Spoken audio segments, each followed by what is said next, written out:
All right, Injustice 2. It's coming out.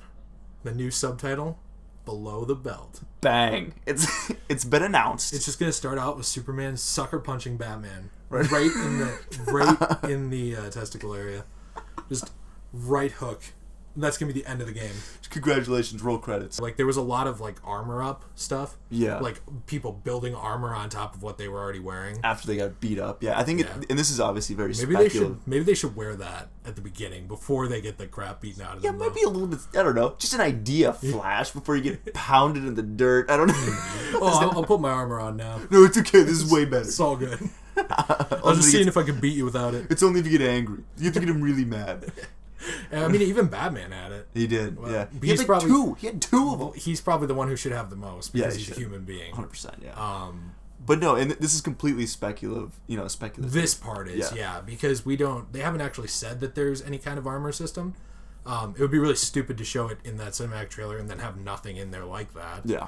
But I think it's kind of, I think there's going to be some kind of armor system in there. We do know where this is set because if you go on the PlayStation home page and you go to preview the game, they actually talk a little bit about it, and they say that it's set in the same universe as Injustice 1. And I mean, you had to figure because Mortal Kombat had just wrapped up, they finished the XXL version. They gotta keep making money. Well, yeah, and it's gonna be. I think it'll be a really similar. It's gonna be on that engine too. We do know that because they've talked about that before. It's not a new engine, but that engine was good. It's a great engine. Mortal Kombat X. It's such good gameplay. It's so fun, and I think that.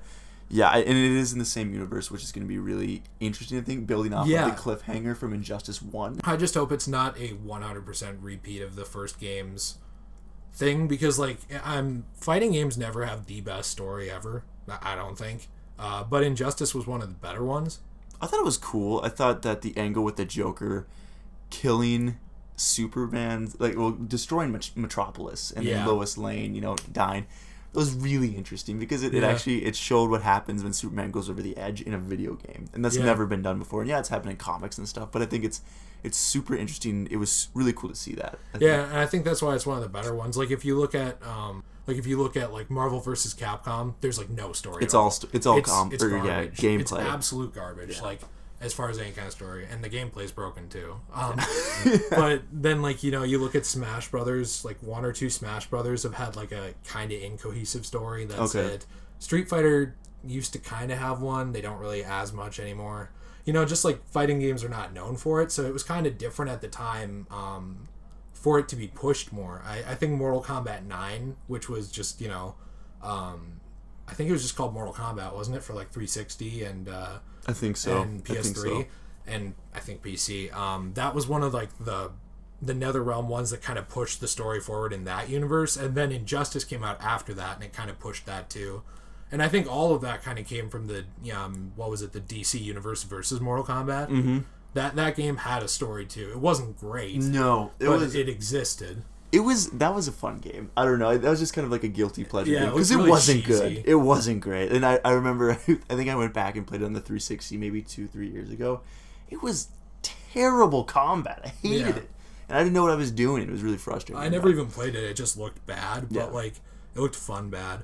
But I don't know. So I think I'll give them credit at least for the fact that there is, some kind of like plot narrative going on to push you through a story mode in this. Definitely. I think we should talk about Supergirl showing up in the trailer as well, and all the new characters. And then on the PlayStation home screen, it's like, there's going to be the biggest DC roster ever, and that your characters evolve with more customizations and more abilities as you play. So I think it's interesting that you go into fights, you might unlock items that I guess you put on your character, and it might change the way they fight.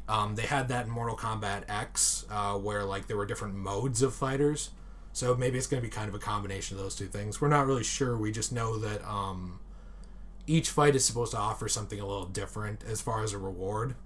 So it's interesting that you might be playing as Supergirl, and your friend might be playing as Supergirl, but they might play a little differently. 100%. And I think that's one thing too with Injustice, the original, when it came out. We were both really excited, and you played it, and you went through the story.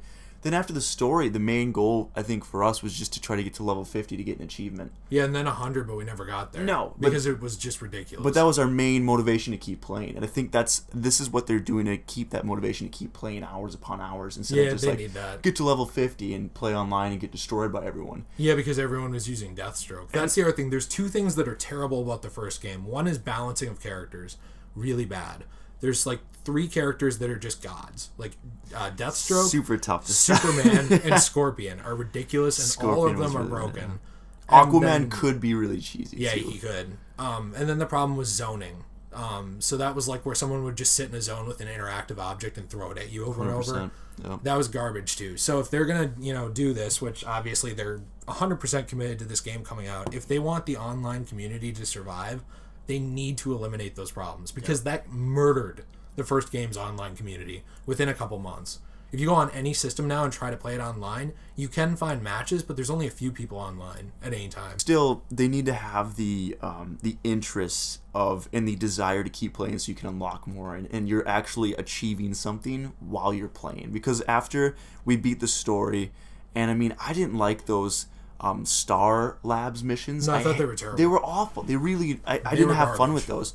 And I think if they can build something that's more fun on the side with the story and the online, make the online very fun and cohesive and just like build your characters and really like you're achieving something, I think that'll keep people playing a lot longer. Yeah, I think there also might need to be some kind of reason to go back through the story mode eventually, because there wasn't in the first one. Yeah. You got a huge XP payout one time through, and then that was it, and there was no reason to go back. So I think that was a bit of a problem too that I'm sure they can address. I just hope they do. And even though a lot of people care about fighter multiplayer, which I do, I hope they don't just focus on that. 100%. Because that can also make it, a pretty crappy game too, if that's all there is. When I was super excited for the story when it first came out, the original. So that's what I'm hoping for. Because there's not really many serious DC games. There's just the Arkham series, and that's like it. And I mean, Lego DC, like Lego Batman. Those are fun, actually. Surprising, they're fun, but they're not like super serious. Like no. And so it is interesting to see like that kind of thing from them. I think this series is good because it appeals both to fans of Mortal Kombat and fans of comic books, along with fans of fighters. Because with Mortal Kombat, you kind of have it appeals to a lot of people, but you're drawing one crowd mainly, and that's a pretty much a fighter crowd. And with this, like if they do it right, they can also pull in the comics crowd too, which is not always the fighter crowd. And obviously Injustice 1 moved enough units to justify this game. 100%. So I think if they can keep doing that, we're going to see better and better versions of this. And I just want to see a better game than Injustice 1. Because it was a game that you wanted to love, but like secretly you knew it was very far from what it could be. 100%. I think it was a really fun game. It was a game that I think really you beat the story and play with your friends every once in a while, but that's kind of the peak of the game.